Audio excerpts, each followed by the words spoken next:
Good morning, ladies and gentlemen. Welcome back to the BGS podcast. I'm your host, Bryson Houston, and today we have a very, very special guest. We have the assistant principal of Niceville High School, Mrs. Nihill-Taylor. Mrs. Nihill-Taylor, welcome to the show. Thanks for having me. Awesome. So today we're going to cover, a series of different topics, but one of the most important topics that we're going to touch on today is curriculum in the education system. But before we get started, just for the listeners, provide them with a description of your background in education, because I know you personally, but for the listeners, kind of go over your educational experience. Okay, I definitely have a little bit of a non-traditional background in education. I was an art major in school, and when I started working on my master's degree, my MBA, I was substituting, and that's how I fell in love with education. So I went back and got my art education degree and have been was teaching in the classroom for 25 years before I transitioned into a dean, and now I'm an assistant principal. Okay, and could you kind of expound on some of the major differences between your teaching experience and your experience as an administrator? I think it's important for all administrators to be teachers, and I will never lose what it's like to be a teacher, because all of my focus up here is what is in the best interest of our students, and how can our teachers do that by me supporting them and remembering what it was like to be in the classroom with students. Right, yeah, I definitely feel like that experience is helpful, because it's kind of tough when you get someone who's outside. I would imagine if you get someone who's outside of, teaching as an administrator, there'll be certain things that they just don't understand about the course of a day. And I also think, too, coming from a fine arts background, which is not normal in the administration pool, most of them are different, I am used to looking at multiple solutions to problems, because when you're creating pieces of artwork, there's no one solution. Right. And I think that gives me a different breath when I'm talking with different administrators district-wide. That's awesome. I don't think I've heard that one before in all the years I've known you. Okay, so could you kind of just give your feelings on public education in its current state? Some of the things that you like about it, some of the things that you think could be improved, just kind of your thoughts on the high school public education. I definitely think we are trending in good directions when it comes to our putting people to work straight from school, and that's been a big shift focus, because not every kid wants to go to college. And so we have programs now in place where they can be a welder, they can be somebody who does cybersecurity. There's different certifications that students can get for free in high school that puts them in a career path that a lot of kids will go to college and not necessarily be ready for. We still stay focused on the traditional things that get kids to college, our APs and our ACE classes, which I think are definitely moving in the right direction. I think the biggest restrictions are the extras that come into school. Like, we work well with our kids that are on the lower end that need help with remedial classes. We've got those down to smaller numbers, but the mental issues and some of the other things that they're bringing in make it even tougher to educate the full child. Yeah, it's definitely one of those factors that it's so flexible that you can't really put a finger on it. So when it comes into like developing curriculum for different audiences, you have to consider, like you said, mental cases, and things that take place outside the classroom. Who do you think, or who is in charge of developing the curriculum that we know and we use at this level of public education? For us, it starts with the state, because any course has to be adopted by the state, Okay. and then we can look through those courses and pick courses that are related to the needs of our students. We have been in the forefront of bringing in, and that's why we've introduced ACE, different types of classes and different IT classes that we can see there's a need for. But as far as building that, you really look at what the community you're putting your students back into, what do they need? And that's where so much money came into our IT classes, because that was community driven. Right. A big push for, we need people to work in the cyber, in computers, and different things like that, which was something we didn't have 10 years ago. Yeah. So essentially, the state gives you like a pool of options, and then the school gets to decide what they think is the most beneficial. And even within districts, like Niceville High School offers different courses than other schools do in our district. So you're really looking at the population of your students. But a teacher makes a big difference. A program is going to be successful because a teacher believes in it and believes in those kids in that program. Right. Because even if the program itself is good, but you don't have that teacher or teachers, depending on how big the program is, doing what they need to do, kids won't sign up for the class in the secondary level. Yeah. It's interesting that this, like, so the demographic kind of plays a role. Like if you're in a city that there's, you know, maybe a certain profession that's really popular, to kind of pipeline into that profession, schools in that area would kind of cater towards courses that kind of lead into that? 100%. And, you know, at Niceville, we have a very unique mix because we have military bases all the way around us. So you have kids moving in and out, which then they come in with courses from different states, even different countries. Mm-hmm. And you're trying to assimilate them in. And that's where our ACE and our AP classes are important because those are offered universally and globally. Mm. And then you have your state requirements, which are based off of minimum requirements the state thinks that students need to be successful as they move on to the next phase of their life, be it collegiate education, be it, you know, workforce, whatever they're going towards. Wow. So when the state gives you these options, is it the team of administrators that decides the courses for Niceville High School? 100%, yeah. We don't, you know, because we will actually look at where there's a need, and kids will talk to us about it, and we'll see how things are evolving. For example, we have an Italian group that has come in military-wise that is training here. So we have introduced that language into our schools, starting on the elementary level all the way through the secondary level.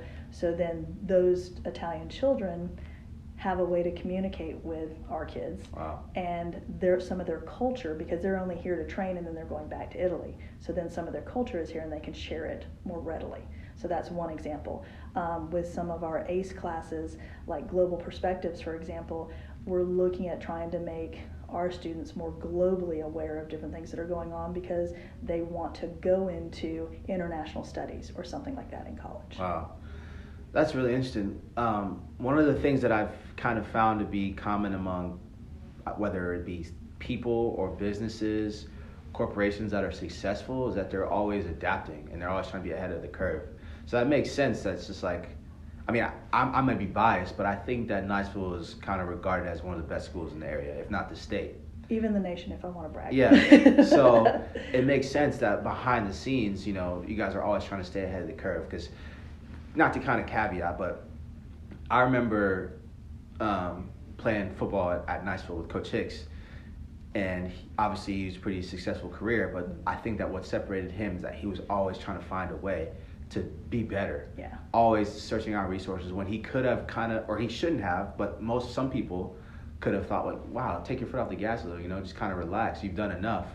He's always trying to find a way. So now that I've had this perspective as far as what goes into education, it makes sense why Niceville is so widely regarded. And really Okaloosa County, I would say. No, I agree. There's not a bad school in our district. I'm going to be honest. We are in a very lucky place as far as how education is valued and what we're able to offer. But with Niceville High School, because I can speak to that because that's where I am, we are trying to always make sure our kids are ready for the next step. And you have to do that through the curriculum you give them, be it remediation if they need some extra help. And it's not a negative. I like to say the word developing versus the other because they're developing in that particular skill to get better at. Right. And so just because you might be in an intensive math or intensive reading that partners with that class to help you, that doesn't mean that's where you're going to stay all 4 years here. Right. The goal is to get you to move through and get you to be successful, whatever that is for you individually. Mm-hmm. And we, now that students can choose where they go to school, you know, it's not by neighborhoods anymore.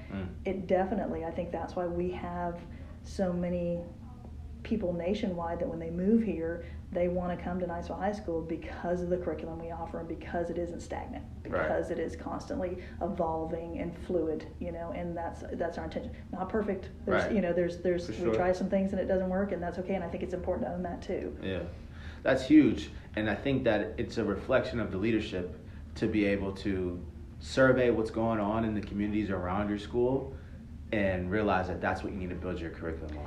And I think we're lucky too with our superintendent. He allows us that freedom too. Mm-hmm. You know, I think different districts can be run different ways, and he allows each school, there has to be, you know, common offerings to help kids out, but there also is pockets of understanding your community and allowing those schools to make those offerings to those kids. Right. We give more ACE and AP tests than any school in 3 counties. Mm-hmm. Yeah, and I think that, you know, the knowledge of the military program coming in, that's not something that people really stumble upon. I feel like it's something you look for.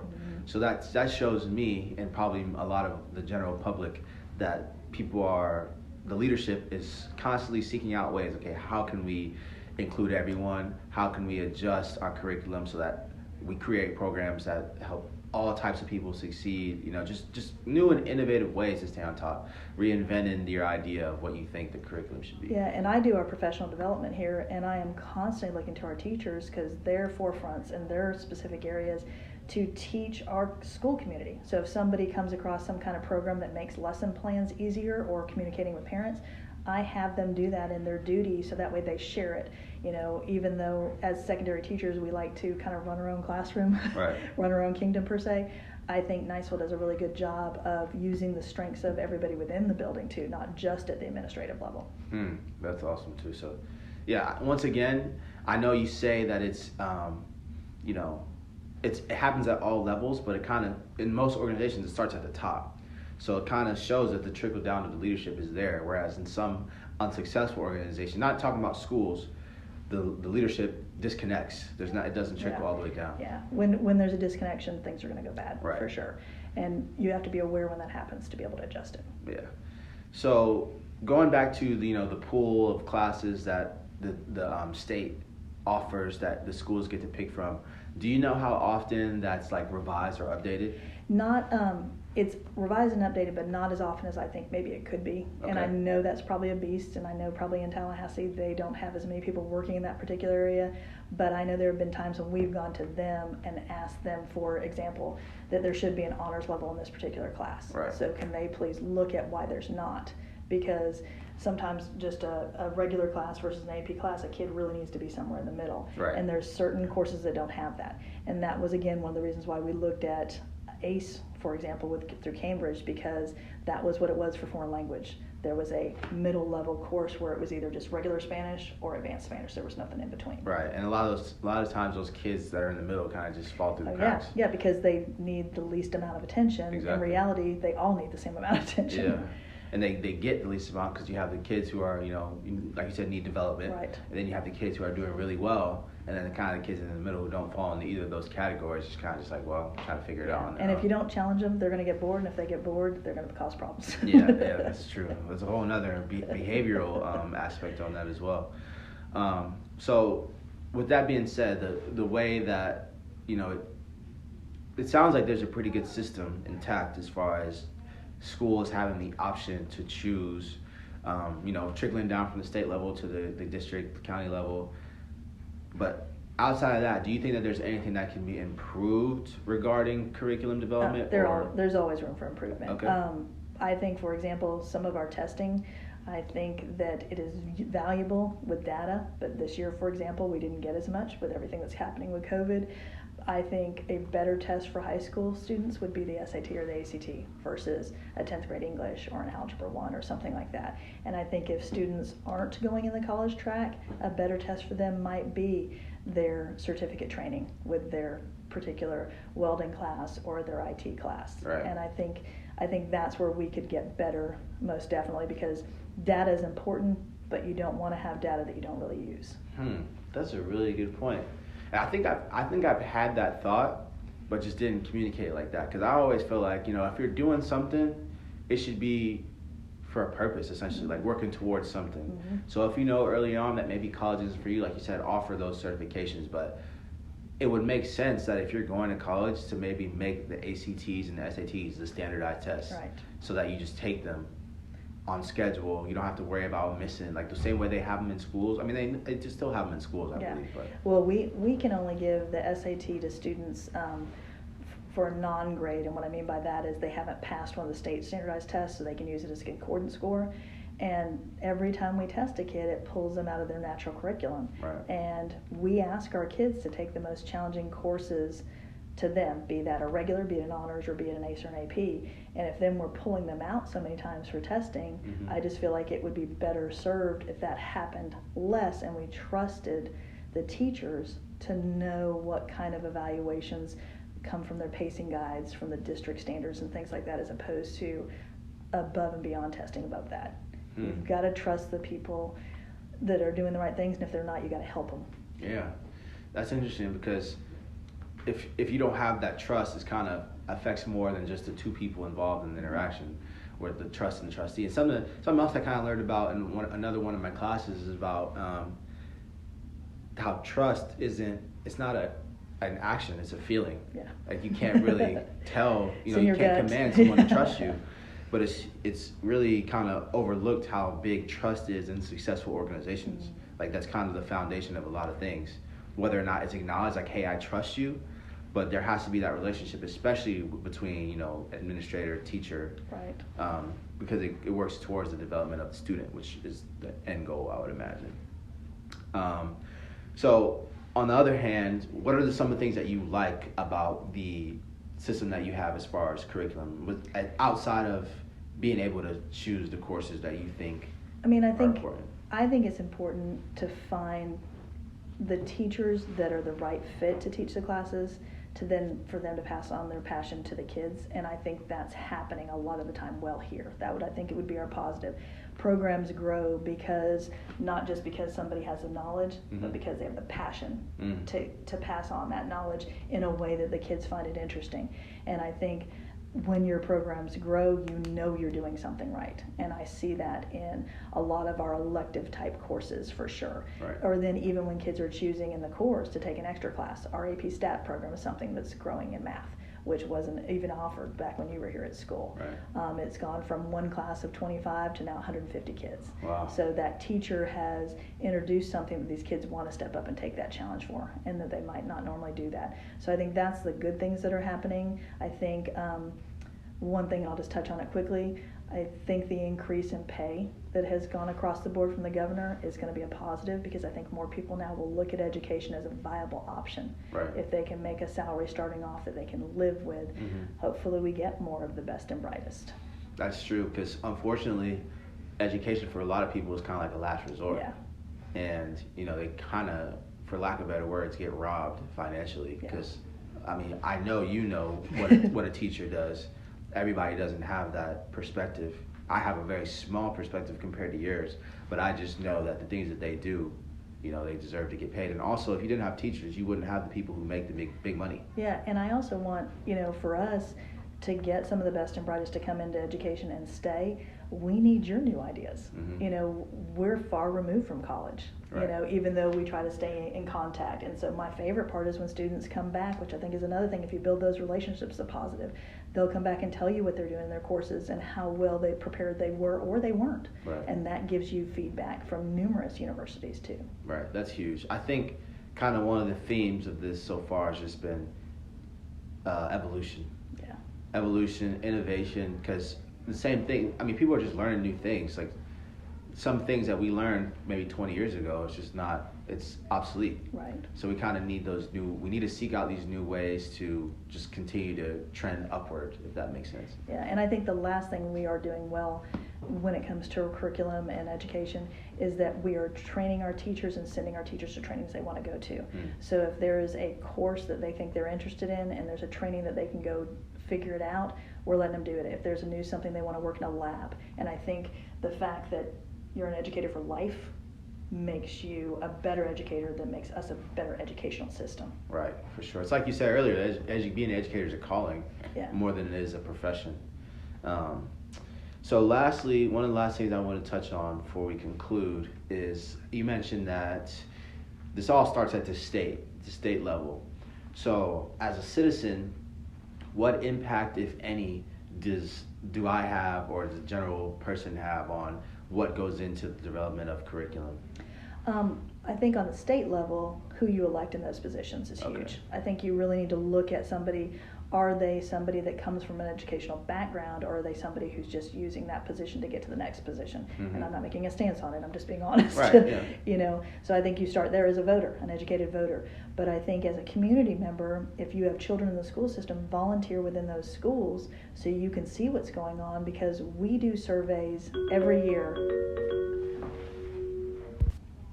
You're good. But I think, because we do surveys every year on the things that we're doing well and the things that we're not doing well. We ask for feedback from community members, from parents, from teachers, from students. Mm-hmm. And the only way we're going to get a really good read on that is if we get families involved, so then they actually have more foundation to fill those out correctly, as opposed to just the great event that happened or the terrible event that happened from their perspective. Right. And so, for example, I'm going to give you something that's not great from us at all. We have 2,200 students. We had 53 parents fill out our last survey. Wow. Granted, COVID broke out, but that's still not the number we need. So the feedback we received isn't going to be useful, other than as we move forward, we're going to solicit groups, and that's another way parents and students can become involved. To how do we better communicate to get people to fill out these surveys, right. to get that information. So then we can look at, because sometimes when you're in the storm, you don't know what's happening outside the storm. And I think that's where parents can help us if they become involved in our SACs, if they volunteer,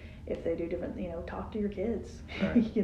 And then talk to your teachers. Don't just believe one or the other, because usually the truth is somewhere in the middle. And I think that's how you build those relationships, and then we're going to move forward. So my task as we move forward with this survey is getting with our school advisory committee and talking about how can we get more information for next year's survey by gathering more people to fill it out, and fill it out honestly. And then we're working with a student group out of Pensacola that does nationwide things on, don't look at it as bad or good, is you're developing this and you need to grow. Right. Or this is where you are doing well, but you don't stay there. You want to keep growing. Yeah, that's one of the biggest, something you touched on as far as just being involved as a community member. That's kind of the biggest reason why I chose this topic for this assignment, because it was really open-ended. We got a lot of freedom as far as what we wanted to work on. But I just knew, as someone who's going to have kids one day, I wanted to kind of figure out, how I can do my part and be involved in their educational experience. Yeah, no, we anytime we can get a parent volunteer, someone on one of our committees, someone, just to be around, you're going to get, it's like when you have somebody come to your house, they're going to see what really is going on. Right. And that's a good thing. Yeah. Well, that concludes our interview portion. Do you have any closing thoughts regarding our discussion today, or anything that you wanted to touch on that you didn't really get to? No, I would just say that, if you think education is for you and it's something you want to go into, give it a shot. Because I'm going to be honest, I came from a family of educators and I didn't want to do it because they did it. And so by default, I started substituting and fell in love with it. And I think I was lucky that my crooked road led me right back to where I was supposed to be. And during this whole pandemic, the one thing I've missed are the kids. Right. So I'm where I'm supposed to be. Absolutely. Thank you so much. This has been one of the assistant principals at Niceville High School, Mrs. Nihill-Taylor. Thank you so much for your time and your insight. This has been the BGS podcast. I'm your host, Bryson Houston. Thank you.